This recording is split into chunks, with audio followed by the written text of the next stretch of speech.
Lulusong na po si bata. Maglangoy na lang kaya ako. O sige, maglangoy ka na.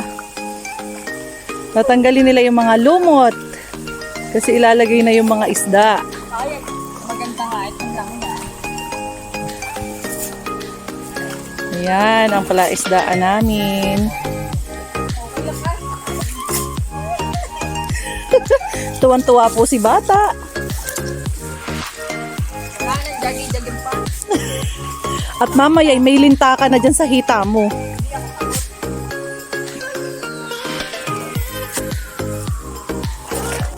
Bata, lumangoy ka na. Gusto mo? Talaga. Si bata, hinahalihaw niya ang mga lumot. Huli. Ay! Yan, mamaya puro linta na yung kamay mo. Walang ganon.